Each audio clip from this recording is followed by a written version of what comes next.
atractivo.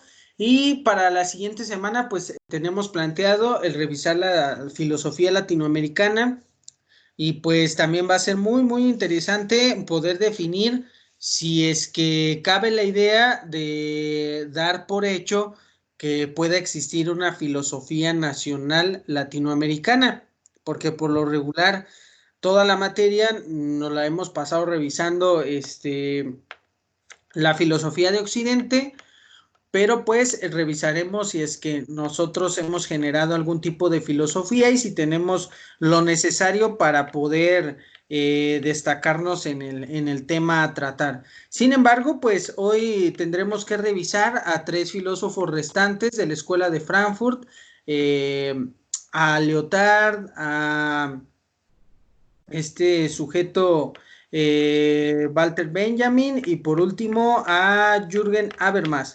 Entonces, antes de revisar lo que nos depara con el francés Lyotard, hay que puntualizar que estamos haciendo un ejercicio de reflexión en cuanto a la filosofía, que no es cosa sencilla, que no es cosa fácil, pero que es algo necesario, ¿sí?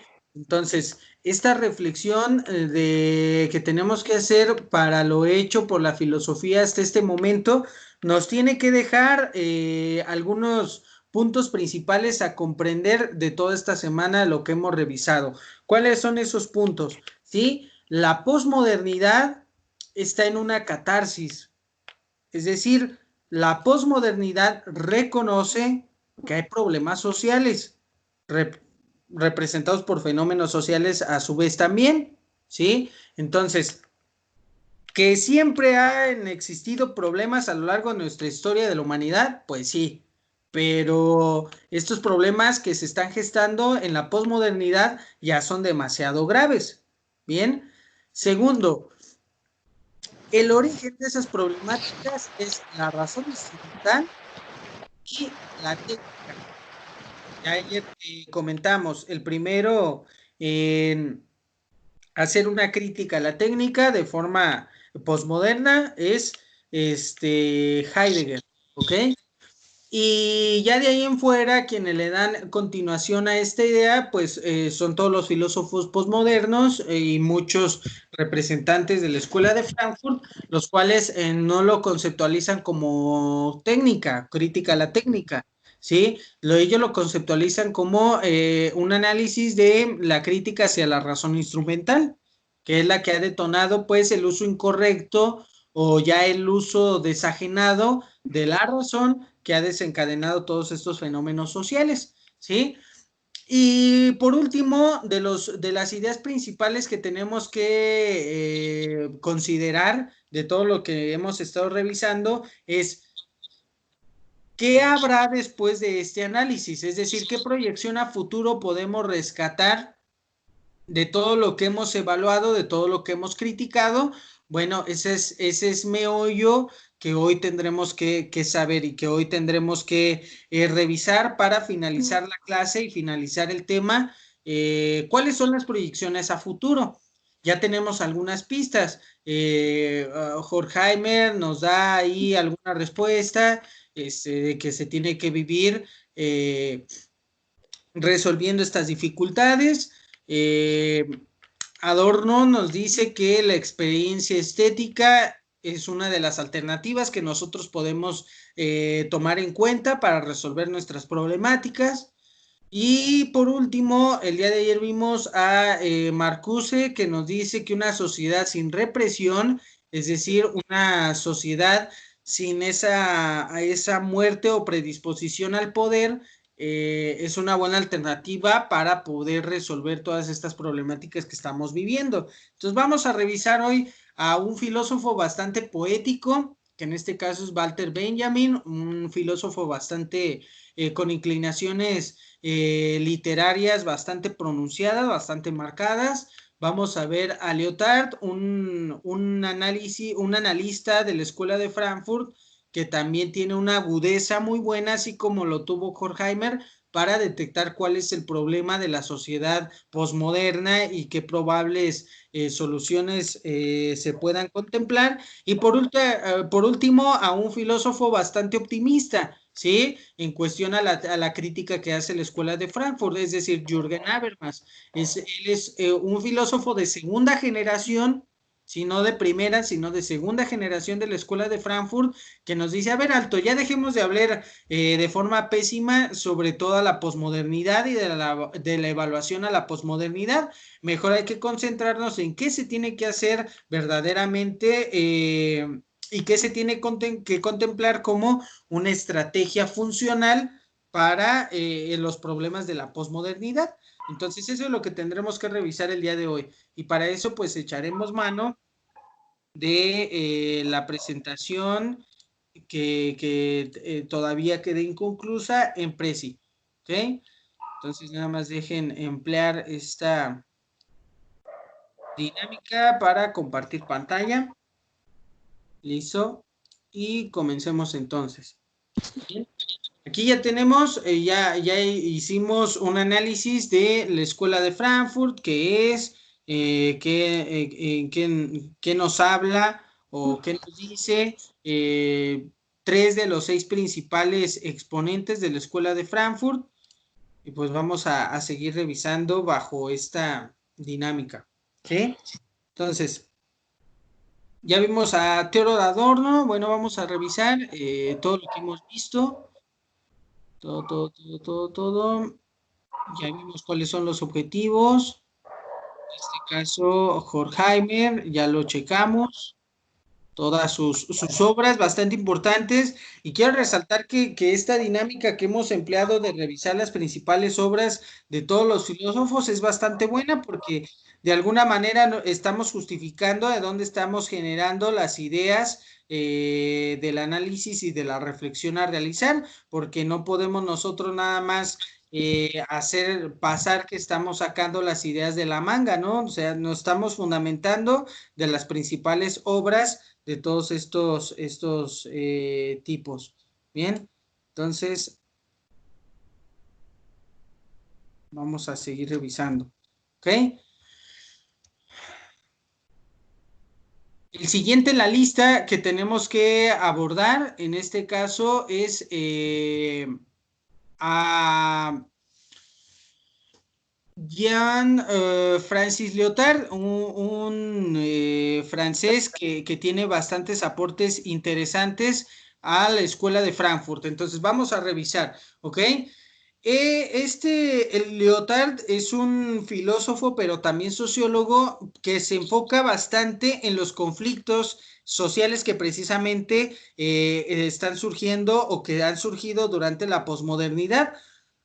Al ser filósofo, él reduce estos fenómenos sociales al estudio fenomenológico de los mismos, es decir, toma como apoyo lo realizado por Edmund Husserl para poder aplicarse o para poder adaptarlo a la filosofía y a la sociología de la posmodernidad. Es un sujeto que vive o que nace en 1924 y muere hasta 1998. Y entonces, él deriva una pregunta bastante crítica de toda esta fenomenología que está enfocando a los conflictos sociales de la posmodernidad, ¿sí? Él hace la siguiente pregunta y utiliza herramientas hermenéuticas, herramientas analíticas para poder resolver dicha pregunta. Nos dice, si no es la misión que justifica la ciencia el conducir a la humanidad a una era de prosperidad, entonces, ¿cuál es? ¿Sí? Es decir, ¿qué nos dice Lyotard? Escuchen bien, si no es la misión que justifica la ciencia conducir a la humanidad a una era de prosperidad, entonces, ¿cuál es? Esta pregunta bastante profunda de Lyotard es contundente. ¿Por qué? Porque él a su vez está mencionando o nos está dando a entender que no hay prosperidad en los conflictos sociales de la posmodernidad. ¿Y por qué no hay prosperidad? ¿Sí? Por los conflictos que ya dijimos que está surgiendo en la posmodernidad, eso es más que claro. Pero entonces, ¿por qué si la misión de la ciencia es conducir a la prosperidad, pero esta no se está cumpliendo? ¿cuál sería la misión de la ciencia? Y ojo, porque la ciencia está fundamentada en la razón humana, o la razón humana es el único medio para poder ejecutar a la ciencia, o para poder ejecutar ciencia, ¿sí? Entonces, si el objetivo de la ciencia no es la prosperidad en los seres humanos, entonces, ¿cuál es? ¿Sí? Si no se está gestando, si no se está manifestando el que la ciencia genere prosperidad, entonces, ¿cuál es el punto de seguir haciendo ciencia? ¿Cuál es el punto de utilizar la razón como medio de ejecución de la ciencia? ¿Sí? Si estamos viendo que los efectos son contrarios, es decir, no, hay hambruna, hay muerte, hay crímenes, hay carencias, esa será la verdadera justificación de la misión de la ciencia. Es una pregunta que está bastante abierta y que está enfocada, está volcada hacia precisamente la evaluación de la filosofía durante la posmodernidad.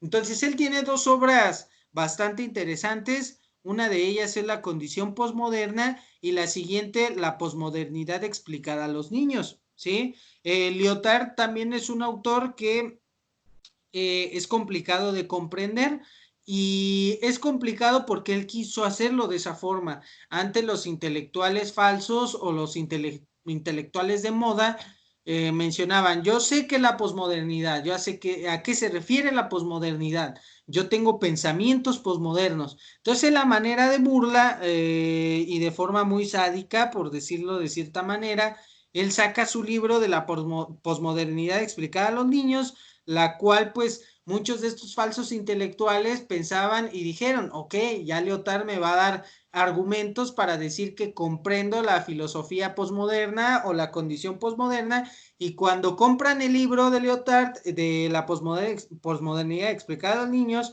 se dan cuenta de que la posmodernidad no es una idea que se pueda pitorrear por toda esta etapa de la humanidad, es decir, no es un término que pueda ser mal usado por cualquier persona, por cualquier falso intelectual, porque este libro está compuesto de una manera bastante compleja que sí explica qué es la posmodernidad, pero no la explica de una manera sencilla porque la posmodernidad no es sencilla. Entonces, es bastante sádico este autor, pero vamos a revisar cuáles son las ideas de estas dos obras que tiene este sujeto como fuente principal de sus aportes a la teoría crítica. Primero, la condición posmoderna, ¿sí? Nos dice aquí este apartado de nuestro material. En nuestro tiempo, ojo, en nuestro tiempo, la ciencia ya no se está justificando por su contribución al bienestar humano, ¿eh? La ciencia se está justificando por su rentabilidad económica. Y esto es completamente contrario a los objetivos iniciales de la ciencia y a los objetivos de la ciencia como puente o la razón como puente de la ciencia, ¿sí? Entonces vamos a revisar esta idea que es bastante interesante, ¿sí?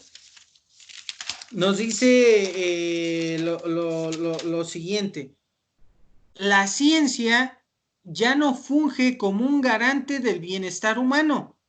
El mismo sujeto la ha deformado, la ciencia, para reducirse o para predisponerse a una rentabilidad económica. Fíjense, porque esto es bastante contundente, es bastante sentencial, porque entonces, ¿qué nos quiere decir Lyotard? Que ya hemos reducido otra vez a cosa a la ciencia. No lo hemos considerado como una herramienta de pensamiento y una herramienta de la razón o una consecución de la razón. Ya es una simple cosa, ¿sí? ¿Por qué? Porque se hace ciencia, porque se espera que ésta pueda producir conocimientos o descubrimientos que a su vez se transformen en innovaciones tecnológicas que puedan ser vendidas y generar ganancias. ¿Ok? Entonces, ¿qué hace Lyotard? Utilizar fundamentos filosóficos aplicados a la sociedad. Bien, entonces, ¿qué reflexión podemos hacer de este filósofo? Bien, que nosotros estamos prácticamente utilizando las derivaciones de la ciencia y de la razón como productos económicos, como productos de alta rentabilidad. Es decir, no estamos utilizando los derivados de la ciencia para el beneficio humano. Estamos poniéndolos sobre una mesa donde el mejor postor puede comprar dichos conocimientos y emplearlos conforme a sus propios fines, ¿sí? Utilizar estas innovaciones, utilizar estas herramientas tecnológicas derivadas de la ciencia para poder cumplir objetivos bastante personales, bastante individuales, que correspondan a los objetivos de una misma cúpula que tenga como objetivo el dominio del poder. Entonces, cuando tenemos este elemento otra vez bastante crucial del poder, estamos hablando de que seguimos en la misma hegemonía por la conquista y el dominio de un objeto que para nada es próspero, lo que es el poder, ¿ok? Entonces, ¿por qué él tiene bastantes argumentos para poder hacer estas aseveraciones? Ahí tenemos los resultados de la revolución industrial. En lugar de que la revolución industrial conlleve a una desaparición de clases porque se supone que todos van a tener beneficios, todos van a tener la oportunidad de autocumplir o autodesarrollar su aspecto económico, pero sobre todo humano y personal, ¿sí? Gracias a que la burguesía ha hecho de este desarrollo tecnológico una desajenación del sentido humano y ha podido hacer que estos beneficios del desarrollo industrial queden a las manos del mejor postor y este a su vez puede hacer lo que se le pegue la gana con estos beneficios del conocimiento y de la razón humana. Este es uno de los hechos que tiene como fundamentación el que él puede hacer esta aseveración, porque entonces la burguesía o las élites, con su fin de obtener el poder, derivados de la revolución industrial, han hecho de estos beneficios la creación de armas, la creación de bombas nucleares, la creación de diversas herramientas tecnológicas que ayuden al sometimiento del hombre hacia otros hombres, ¿sí? Y que aquí el factor económico juega un papel bastante importante porque quien va a tener la mayor viabilidad de adquisición de esta tecnología, derivado del conocimiento y esta a su vez derivada de la razón, va a ser el mejor postor. Es decir, va a ser quien mejor pueda pagar por ello. Es por esto que desencadenamos una rentabilidad económica y a una generación de ganancias por poner en la mesa los descubrimientos tecnológicos derivados del conocimiento que alguien más pueda pagar y que se le pueda dar al mejor postor y que comencemos a alejarnos de las reglas morales para poder adquirir estos conocimientos. Porque si solamente reducimos el conocimiento o lo derivado del conocimiento a cosa, esa cosa no se puede someter a reglas morales, ¿sí? Que puedan vigilar y que puedan restringir el uso de esa cosa. Porque al momento de hablar de material, no podemos someter a la moralidad dicho material. Tendremos que someter a la moralidad al sujeto que adquiera el objeto. Pero la bronca está en que ese mismo sujeto también es reducido a cosa cuando se ha dejado someter por el poder. Entonces, bajo la perspectiva de Lyotard, y filosóficamente hablando, la moralidad no se puede aplicar a aquello que se está adquiriendo y a aquel que adquiere eso que se está adquiriendo. ¿Por qué? Porque son cosas ya completamente y distinguidamente como tal, o sea, cosas, ¿sí? Que persiguen el objetivo de la adquisición del poder y del dominio del ser humano bajo otros seres humanos. Entonces, estamos viendo que ya hay una transformación o más bien una deformación de la sociedad actual que no permite la entrada de la moralidad por la barrera de la rentabilidad económica y de la transformación de las innovaciones tecnológicas para generar ganancias, ¿sí? Eso es lo que él nos expone en esta primer obra, la condición posmoderna, ¿sí? El bienestar humano está sometido a la rentabilidad económica que se deriven de los conocimientos científicos, ¿sí? En el mundo posmoderno, la única regla que importa o la única dimensión que tiene mayor jerarquía es la económica en la posmodernidad. Entonces, estamos hablando de que está en auge el capitalismo y que el capitalismo es sinónimo de economía, pero una economía basada en qué? En la adquisición de mayor economía, ¿sí? De mayor riqueza, de mayor propiedad. Y cuando nos empezamos a proyectar bajo esta perspectiva, nos alejamos muchísimo de las condiciones morales que rigen, porque si nosotros hacemos un análisis económico filosófico de lo que es el capitalismo es la adquisición y rentabilidad sin restricciones del capital del individuo. Es decir, yo puedo hacer crecer mi capital sin importar lo que sea bajo el capitalismo.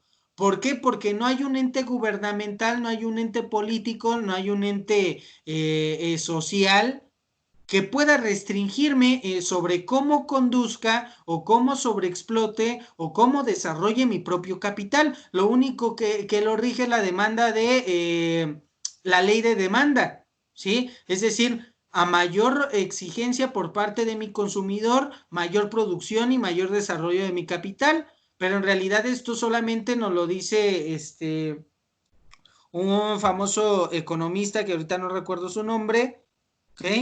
Eh, Nos dice que la ley del capital está regida por una mano invisible. Entonces, prácticamente, ¿qué nos está diciendo este sujeto? Sí, un inglés que tengo mala memoria en recordar su nombre, que inspira para que Marx haga precisamente esta crítica al capitalismo, pues que no hay ninguna restricción para hacer crecer el capital.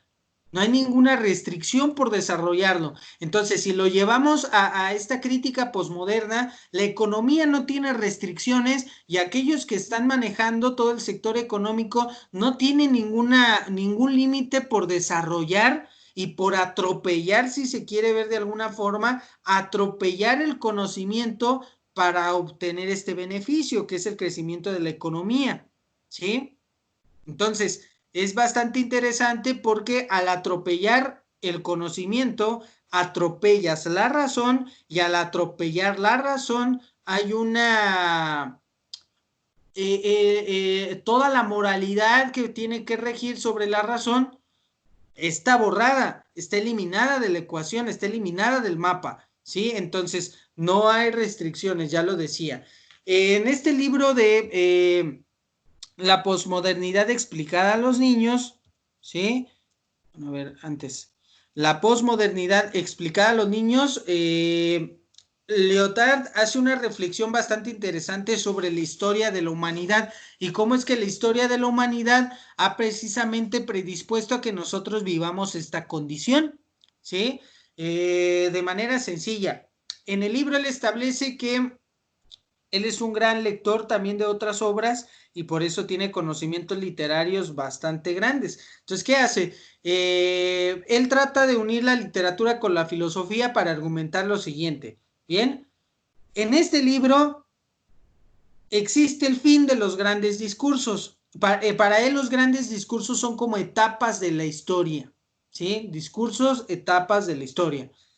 ¿Qué discursos o etapas de la historia él considera importantes? El discurso del cristianismo, es decir, la etapa del cristianismo, el discurso marxista o la etapa de Karl Marx, la etapa iluminista y por último la etapa capitalista, ¿sí? Entonces, ¿qué nos dice con poner en tela de juicio estos grandes discursos que tienen que llegar a su fin? Que cada una de estas etapas que estamos viendo justifica un tema en el cual se agota esta misma etapa o en la cual se agota esta misma etapa. Entonces, me explico, ¿ok? En el cristianismo lo fundamental era una divinidad máxima, ¿ok? En el marxismo lo fundamental de esta etapa es la lucha de clases, la dialéctica de la burguesía y la clase obrera. En el iluminismo, el tema principal del iluminismo es la justificación de la diosa razón, es decir, de la razón como instrumento enaltecido y como máxima capacidad humana. Y en el capitalismo, ¿sí? Ojo, en el capitalismo, el tema principal es precisamente el desarrollo económico sin límites. Entonces, al contemplar el fin de estos grandes discursos, hay una justificación de los temas en estos mismos discursos. Es decir, cuando cerramos la página del cristianismo, a su vez lo que se hace es establecer y lo que se hace es ya fundamentar la existencia de un sujeto divino o una divinidad máxima. En el marxismo, cuando cerramos la etapa del marxismo, ya se ha establecido el tema principal, que es la lucha de clases. Es decir, ya se ha justificado y se nota en la práctica, en la realidad, que hay dos clases en las cuales hay una lucha constante entre ellas. Bien, y en el iluminismo se reafirma la idea de la razón como máxima capacidad humana, el establecimiento de la diosa razón. Y por último, en el capitalismo, cuando cerramos la página del capitalismo, nos podemos dar cuenta que hay una afirmación por un desarrollo exagerado de la economía, ¿sí? Un desarrollo sin medida de la economía, de la burguesía, del propio capitalismo. Entonces, ¿qué podemos concluir del análisis de estos grandes discursos que están sustentados por pequeños discursos?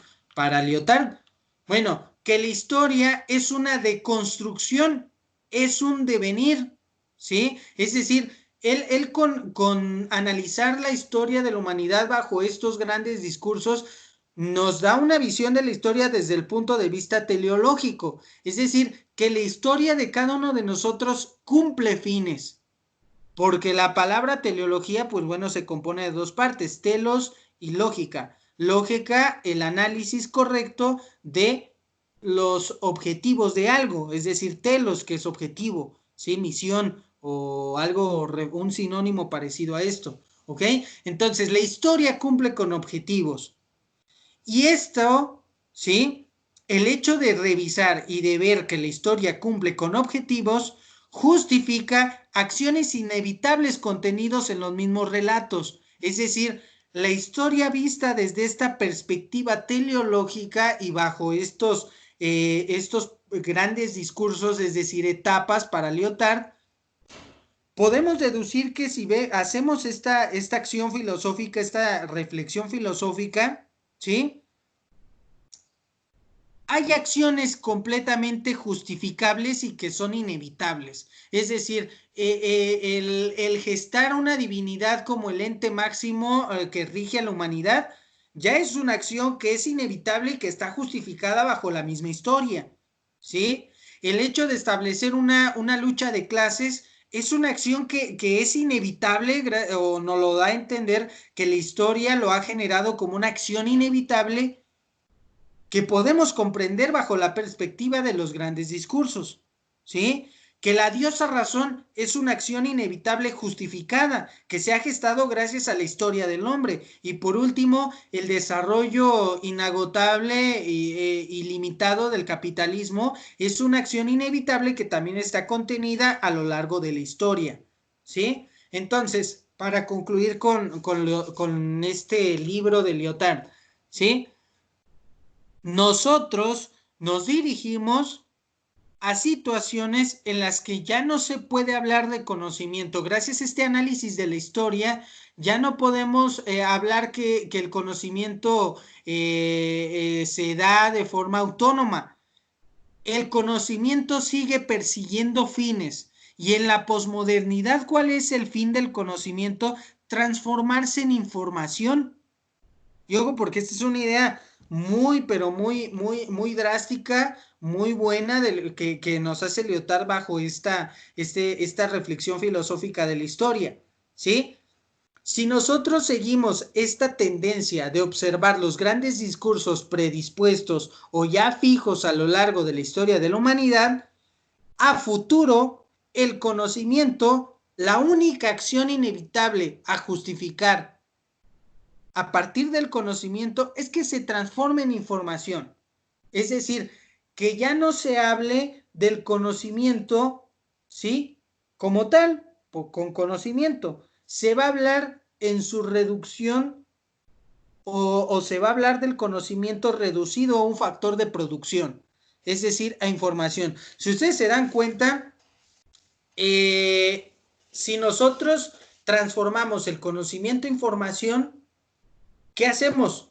¿Sí? Un conjunto de teorías, un conjunto de elementos originados de la razón, los estamos reduciendo a información cuando la sistematizamos, la interpretamos, pero la ponemos a la disposición del mejor postor. Es decir, tengo información que darte, tengo información que venderte. Y esto ya no es conocimiento, porque el conocimiento debe estar a la disposición y a la comprensión de todos. Pero cuando nosotros la cuantificamos, la interpretamos y la rentabilizamos, ya no es conocimiento, es información.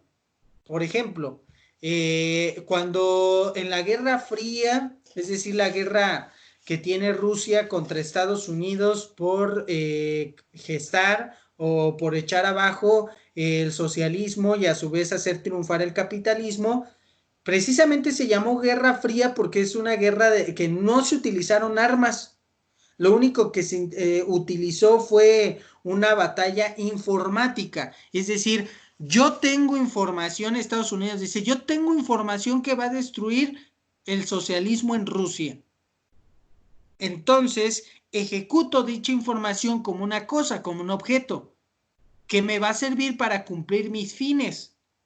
Y esa información a su vez me la dio, ¿sí? Un sujeto que ha transformado el conocimiento por información misma. Es decir, me la ha cuantificado, la ha diseñado, la ha sistematizado, ese conjunto de teorías y de conocimientos, para yo poder utilizarlos en vías del poder. Y es lo mismo que hace Rusia.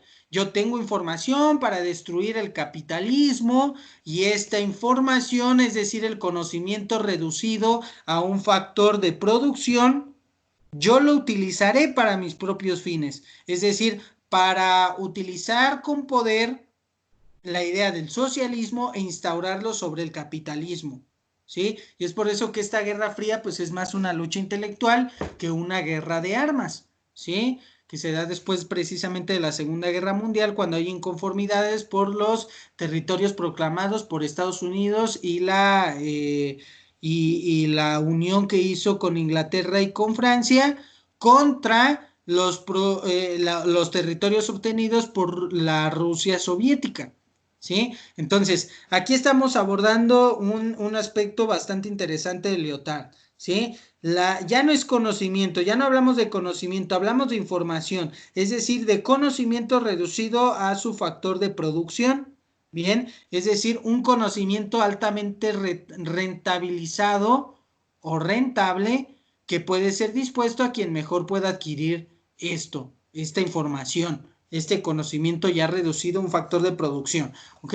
Entonces, esta crítica bastante interesante que nos hace Lyotard y esta reflexión sobre los grandes discursos es una de las pautas que nos comienza a obligar a ver el desenvolvimiento de la historia bajo la perspectiva posmoderna. Es decir, ya no podemos ver a la historia como Hegel, que podemos ver a la historia como una línea de desarrollo de autoconocimiento para llegar a ser sujetos absolutos. No, eso ya quedó atrás, ¿sí? La historia no va en aras de los beneficios, de la prosperidad, de la fraternidad. Ya la historia ya no está cumpliendo ese objetivo. La historia está cumpliendo el objetivo de una materialización del conocimiento reducido a factores de producción. Y es ahí donde tenemos que hablar de Walter Benjamin, otro de los filósofos que trata como eje fundamental a la historia, ¿sí?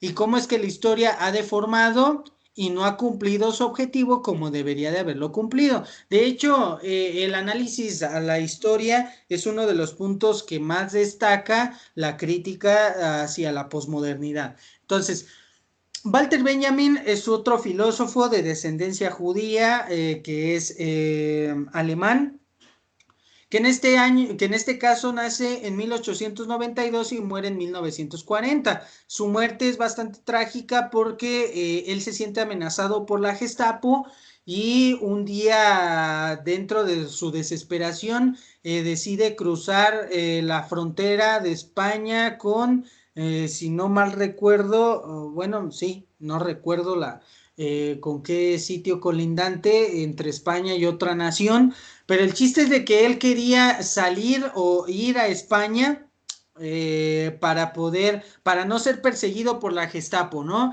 Entonces, cuando él sale a cruzar la frontera entre España y otra nación que no recuerdo, pues muere porque es un sujeto que va corriendo ahí en medio de una frontera y pues todos los judiciales que estaban al servicio de la Gestapo ven corriendo a un sujeto que piensan que es judío y que en efecto sí es judío y pues lo matan, ¿no? O sea, le disparan y pues es triste su muerte porque al día siguiente, paradójicamente, la Gestapo desaparece. Es decir, es eliminada esta organización en contra de los judíos. Entonces, si quizás él se hubiera esperado un día más, no hubiera podido morir, eso es cosa que nunca podemos saber, pero que queda en tela de juicio, ¿no? Entonces, prácticamente este hecho convierte a Walter Benjamin en un mártir. Pero bueno, vamos a ver cuáles son los puntos importantes a analizar en Walter Benjamin, ¿sí? Es uno de los personajes principales de la Escuela de Frankfurt, que tuvo relevancia en diferentes ámbitos, es decir, Walter Benjamin es un estudioso de la literatura, es un estudioso de la estética, sobre todo de la filosofía, es un gran pensador en el ámbito de la política, entre algunas otras áreas de conocimiento. Sin embargo, lo que debemos de revisar de Walter Benjamin son sus aportes a una perspectiva pesimista de la historia, ¿ok? Es decir, él toma los ejes principales de Walter Benjamin es la historia, pero Walter Benjamin va a la historia desde una mirada pesimista, ¿sí? Entonces, ¿en qué consiste ver a la historia desde una perspectiva pesimista? Ahorita lo vamos a revisar. Él tiene tres obras principales que tenemos que abordar: La vida de los estudiantes, El sentido único y por último, Tesis sobre el concepto de la historia. Entonces vamos a ver primero la vida de los estudiantes.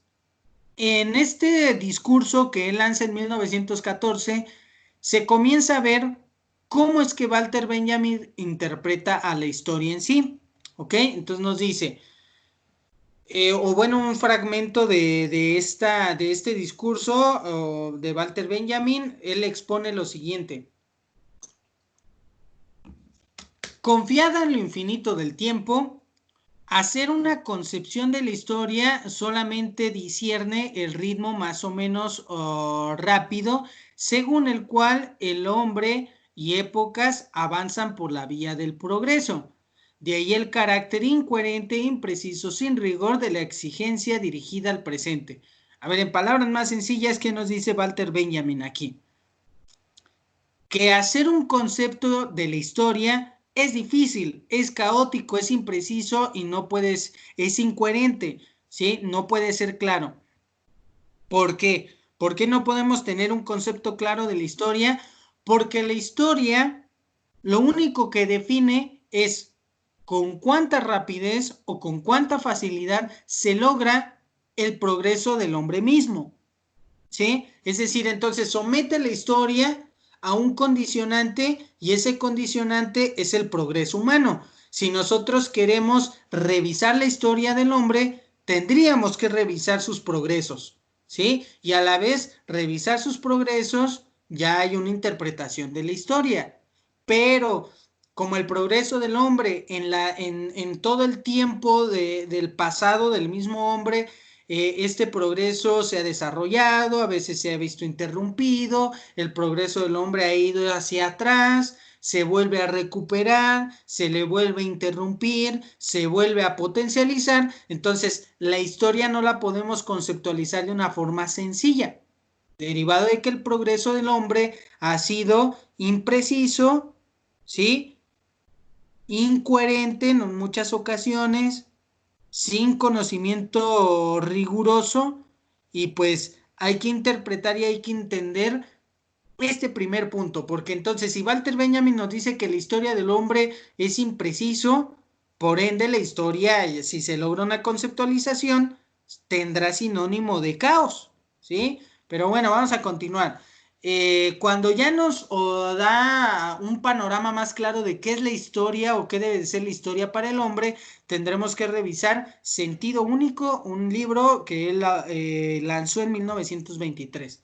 ¿Qué nos dice este libro que tiene como título Sentido Único? Un sentido hacia la historia del hombre, ¿sí? Entonces, ojo con uno de los factores más importantes para determinar qué es la historia en Walter Benjamin es el progreso.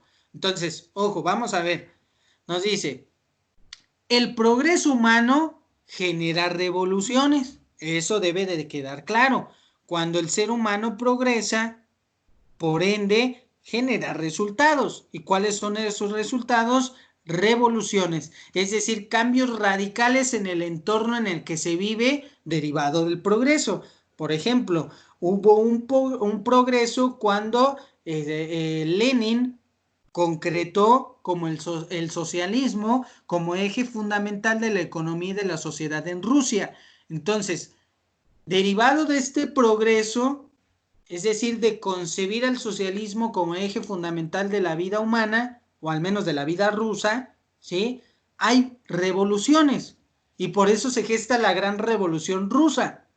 ¿Por qué? Porque al tratar de instalar el socialismo como el modelo político máximo de ese momento, los modelos políticos diferentes al socialismo se tuvieron que eliminar, se tuvieron que cambiar.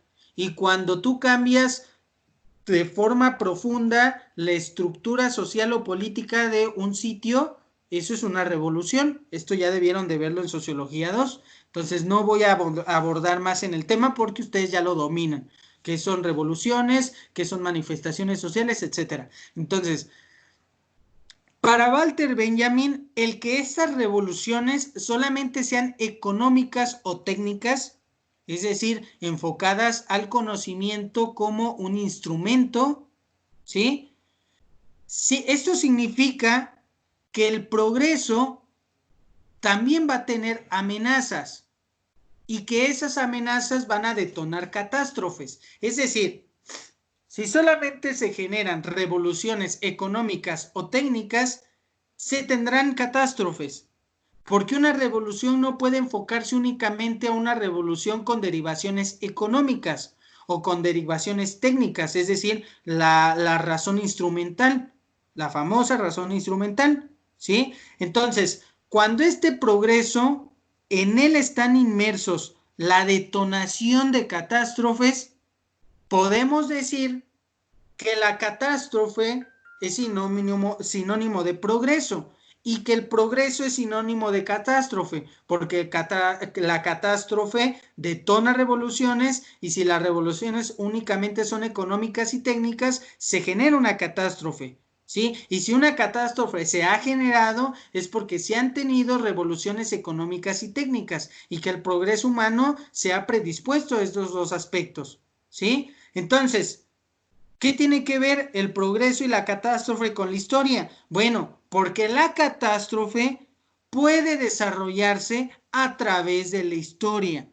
Porque recordemos que la historia, ¿sí? Es el análisis del progreso humano. Y si en la historia tenemos el progreso detonará catástrofes. ¿Y por qué desata catástrofes? Porque el hombre ha hecho del progreso o ha transformado el progreso en revoluciones ni sociales, ni políticas, ni filosóficas. Ha generado o ha transformado revoluciones con enfoques económicos y con enfoques técnicos. Es decir, si nosotros volvemos a revisar el ejemplo del socialismo en Rusia, inicialmente se quería un cambio de pensamiento, es decir, un cambio filosófico. Pero ¿qué hizo Stalin cuando Lenin murió y él deformó el socialismo? Hacer una exageración con enfoques económicos y que se delimitara tanto la razón instrumental del hombre que se reduciera o que se redujera este cambio o esta revolución socialista con un enfoque de dogmatización, es decir, obligar al ciudadano ruso en que el socialismo es lo máximo, ¿sí? Entonces, cuando se ha hecho de esta revolución o se ha deformado la revolución en lugar de un enfoque social, filosófico, etcétera, y se da o se transforma con una mirada económica y técnica, esto es sinónimo de catástrofe, ¿sí? Y como el hombre siempre ha reducido en última instancia el progreso y las revoluciones humanas a factores económicos y técnicos, siempre ha existido la catástrofe. Y en el progreso está inmersa la catástrofe, y la catástrofe se puede desarrollar por el continuum de la historia, porque la historia le da cabida al proceso y le da oportunidad de desarrollo al proceso. Y como la catástrofe está inmersa en el progreso, ¿sí? Entonces el progreso está, al estar dentro de la historia forma parte también de la catástrofe. Entonces, historia también puede ser sinónimo de catástrofe, o al menos para Walter Benjamin es así. Por último, tesis sobre el concepto de la historia. ¿Qué tenemos que revisar aquí? Que en conclusión, para Walter Benjamin, la historia, o en este caso el pasado, no es más que una serie interminable de derrotas catastróficas, es decir, de revoluciones mal gestadas, mal gestadas. Y esto se ve, o sea, hay pruebas para que Walter Benjamin determine esta aseveración. Porque si nosotros vemos qué pasó en la Revolución Francesa, hubo una revolución, hubo una manifestación, pero que el resultado de esa manifestación fue caos, ¿sí? Porque recordemos que los girondinos contra los jacobinos en la Revolución Francesa terminaron por luchar para eliminar a Luis XVI, creo, al rey Luis XVI, si no mal recuerdo, porque él era autoritario con los franceses, pero una vez que los girondinos y jacobinos estuvieron en el poder, ellos también se convirtieron en autoritarios y totalitarios. Entonces, Walter Benjamin, así con este ejemplo, tiene el sustento teórico para decir que el pasado ha sido una lucha, ¿sí? Una lucha de una dialéctica, ¿sí? Entre categorías, entre divisiones sociales, en las cuales siempre han existido derrotas inclinadas hacia el sector más desfavorecido. Y que los últimos, los más victoriosos de todas estas derrotas catastróficas de la historia, siempre ha sido, en este caso, la burguesía, la élite o la minoría que conserva el poder. Ellos son los únicos que siempre han salido victoriosos. Entonces, esta serie interminable de derrotas catastróficas no va en favor de la sociedad, del hombre común, del hombre corriente. Va en favor a la élite que conserva el poder y que ha utilizado la razón como un instrumento. Entonces, la barbarie moderna, es decir, ese progreso que nos generó la revolución industrial, el progreso científico en el ámbito de la salud, entre otros elementos, es la que siempre está ganando, ¿sí? Es decir, la burguesía que dominó las grandes fábricas de la Revolución Francesa fueron los únicos beneficiados, y hay argumentos para decir que sí, porque ellos fueron los únicos que en esta derrota, en esta batalla entre clases sociales, fueron los que tuvieron ganancia, porque ellos son los únicos que se quedaron con el capital económico derivado de las industrias. Al trabajador lo tenían precisamente laborando en condiciones miserables. ¿Y quién es el que tenía el mayor beneficio? El burgués. ¿Quién es el que tuvo el mayor beneficio con la Alemania nazi? Pues la élite aria alemana, nada más, porque de allí en fuera salió perdiendo el ruso, el yugoslavo, el judío, el francés, el italiano, el checoslovaco, y pues aquí es donde se comprueba esta aseveración de Walter Benjamin. La barbarie moderna Es decir, quien domina el progreso técnico y científico es el único que gana, porque es el único que tiene a su alcance el poder. Entonces, el progreso no es más para Walter Benjamin que una tormenta que acumula ruinas sobre ruinas. ¿Sí? ¿Y por qué acumula ruinas sobre ruinas? Porque a costa del progreso se ha derrotado al sector de la sociedad más vulnerable, ¿sí? Que al final del día no es progreso, porque el progreso tendría que ser un desarrollo benéfico para todos, no nada más para la élite, no solo para la burguesía, no solo para el capitalismo, también tendría que ser para la clase obrera, para el desprotegido, ¿sí? Para el vulnerable, pero no, o sea, no podemos hablar completamente de progreso cuando se sigue concretando este tipo de fenómenos sociales, ¿no? Entonces, es por eso que Walter Benjamin utiliza un aforismo, ¿sí? Nos dice el siguiente aforismo: si el ángel de la historia volteara a ver su pasado, vería que la historia es solamente una luz colada en una pared destruida donde las rendijas, ¿sí? Donde las rendijas proyectan pequeños rayos de luz incoherentes, inconsistentes e incompatibles con la historia misma, ¿sí? Es decir, si nosotros hacemos un análisis de la historia, no podemos verla como una historia lineal. Es simplemente un conjunto de sucesos en todo el mundo que han acumulado o que se han proyectado en ruinas y que esas ruinas están sometidas a más ruinas, ¿sí? Entonces no podemos ver a la historia como una línea de progreso, simplemente debemos de verla como una aleación de sucesos que acumula ruinas sobre ruinas, que ha sido oscura, ¿sí? Que ha sido todo menos progresista y que ha acumulado o que ha generado catástrofes y más y cada vez más catástrofes. Catástrofe después de catástrofes y así consecutivamente. Entonces es por eso que Walter Benjamin se le denomina que tiene una historia, una visión de la historia de forma muy pesimista, y veámoslo, y su muerte es también una prueba de ello, ¿sí?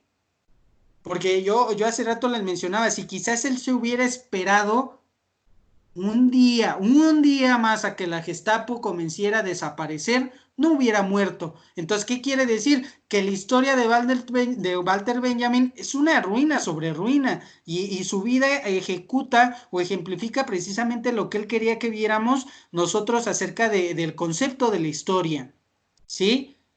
De que son sucesos en los cuales siempre hay un perdedor y que ese perdedor no demuestra que hay un progreso, y que toda la historia siempre se ha detallado por una dialéctica en la que siempre hay perdedores, ¿sí? Y que esa perdición o esa pérdida que se gesta detona catástrofes, y que estas catástrofes son acumulaciones históricas de ruinas sobre ruinas, ¿sí?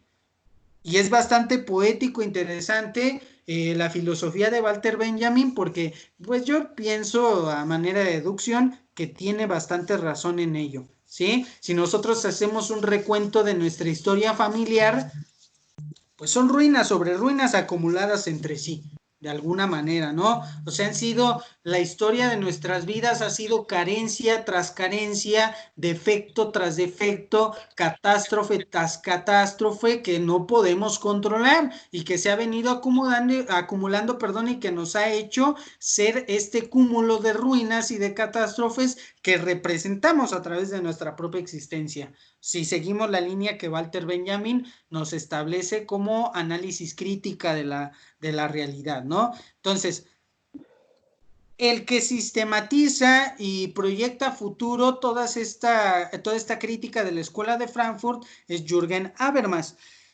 Él nace en 1929, Jürgen Habermas, y no podemos dar una fecha de muerte porque es uno de los pocos filósofos que todavía vive, ¿sí? De la Escuela de Frankfurt, no ha muerto, incluso sigue dando conferencias y demás. Y yo les decía al inicio de la clase, es un integrante de la segunda generación de la Escuela de Frankfurt. Y como ya es una segunda generación, tiene una nueva perspectiva y al menos Jürgen Habermas, esa perspectiva es bastante positiva, ¿sí? Él realiza una crítica a la crítica posmoderna, es decir, realiza una evaluación a la evaluación que hicieron los posmodernos. Entonces, ¿en qué consiste esta evaluación, esta crítica a la crítica? En que él va a distinguir qué postulados son válidos y cuáles son erróneos o contradictorios de todo lo que vimos de la Escuela de Frankfurt, de los 5 integrantes anteriores.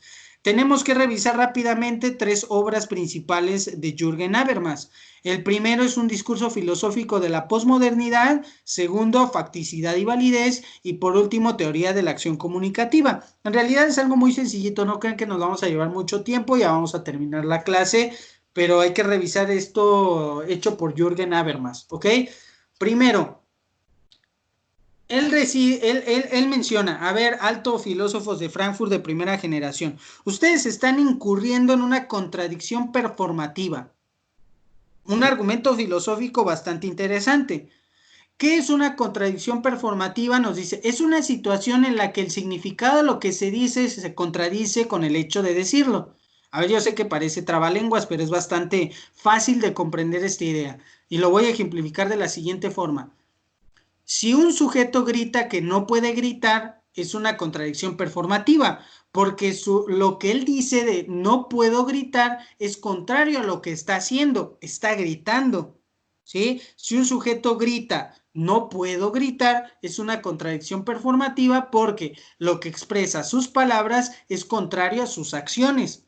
Porque el hecho de decir no puedo gritar, si él no pudiera gritar, ni siquiera pudiera pronunciar algún sonido, ¿sí? Pero sí lo produce. Entonces, en realidad es una contradicción performativa.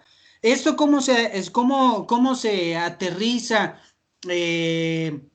con la crítica que hace la Escuela de Frankfurt de la siguiente manera? ¿Sí?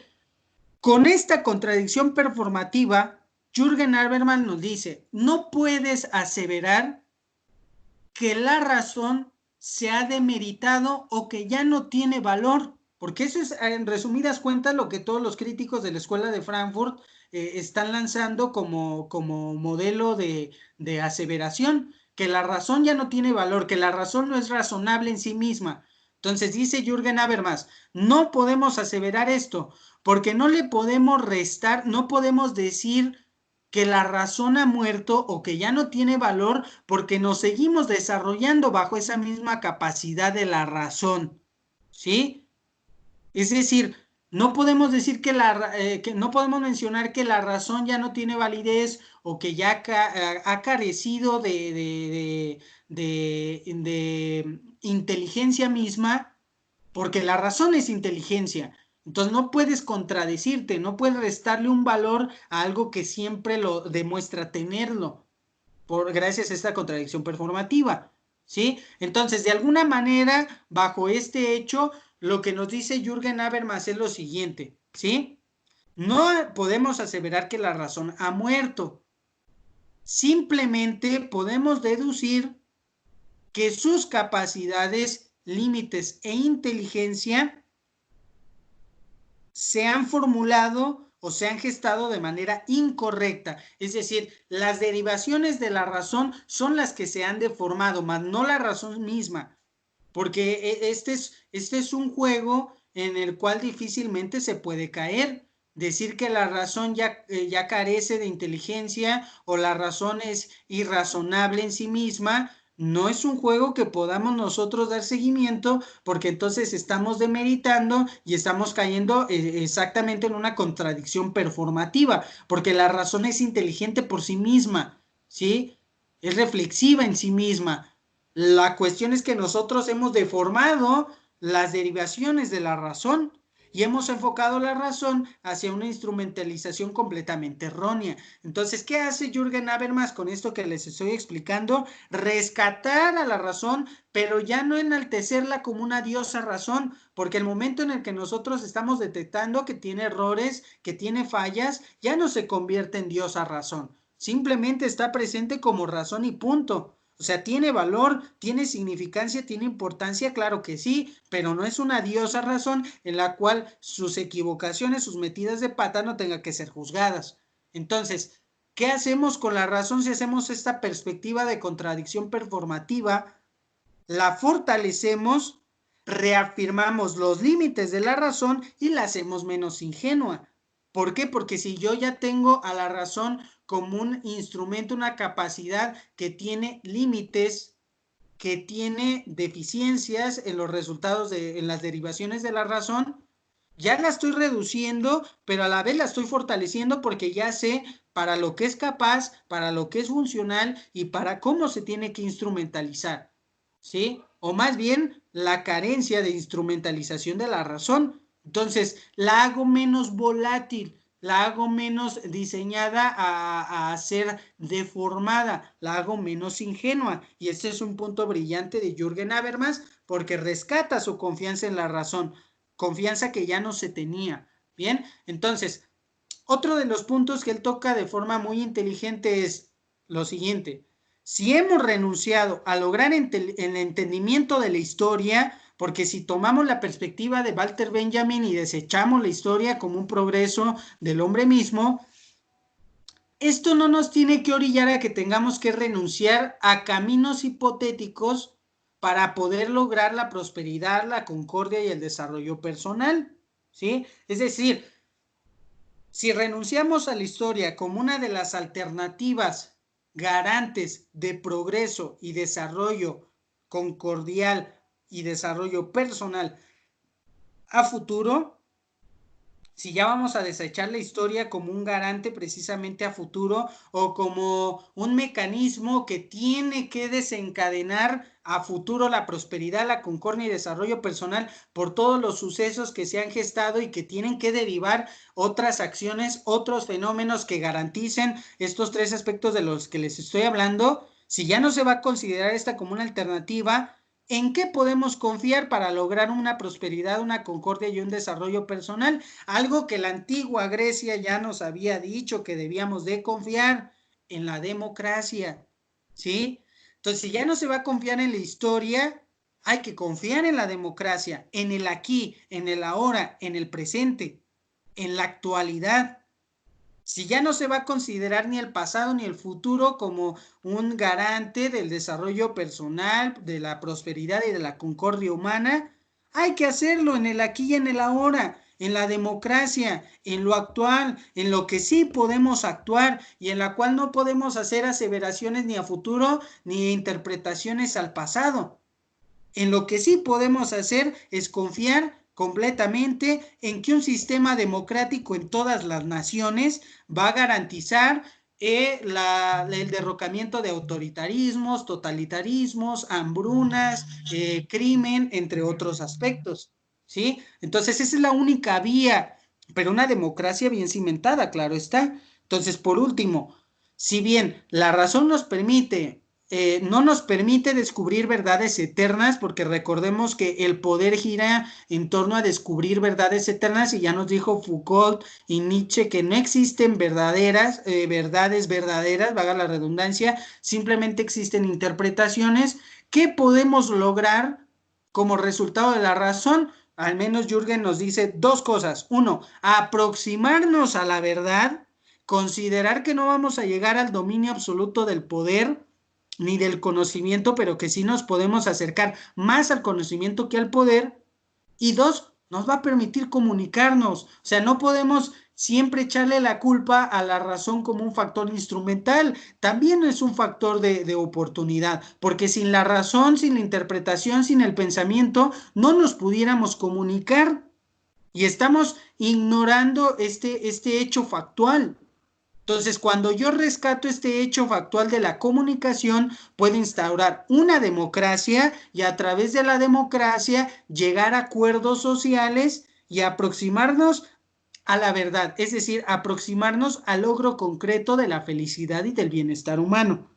Entonces, por último, el logro de Habermas consistió en aprovechar las críticas postmodernas para rehabilitar un proyecto social progresista, más realista, factible e informado. Es decir, gracias a la crítica de Frankfurt, Jürgen Habermas lo que hace es pues gestar un proyecto que sí se pueda concretar, un modelo social, un modelo de conocimiento, un modelo de la realidad que sí se pueda lograr, ¿sí? No un modelo de la realidad pintado como la filosofía moderna me lo esbozaba como algo perfecto, ¿sí? Nosotros no vamos a llegar a ser perfectos como sociedad.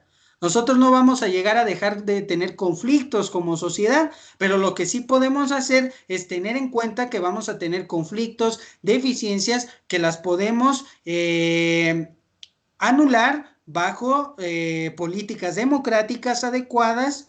Si nuestro eje principal es la democracia, podemos o podríamos resolver todas estas problemáticas que se tienen hoy en día, ¿no? Y eso es un punto brillante que hace Jürgen Habermas, no solamente ser pesimista, sino que forjar una idea de hacia dónde tenemos que ir y de nuestras verdaderas capacidades de lograr a donde queremos ir, ¿sí? O sea, no podemos plantearnos un modelo de mundo perfecto si no tenemos las herramientas para concretar ese mundo perfecto. Entonces, queremos un mundo más real con soluciones completamente reales. Y eso es lo que nos puede dejar como conclusión la escuela de Frankfurt, ¿ok?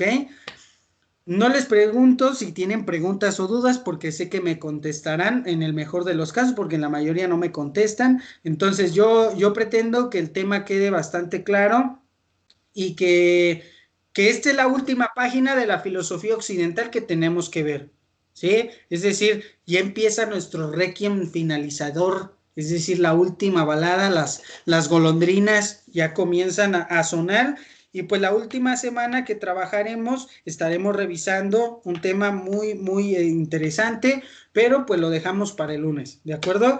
Entonces que tengan buen fin de semana, hagan sus notas, hagan sus trabajos y váyanse preparando para su última etapa de la preparatoria, al menos dentro de mi materia, lo cual constará en estudiar y revisar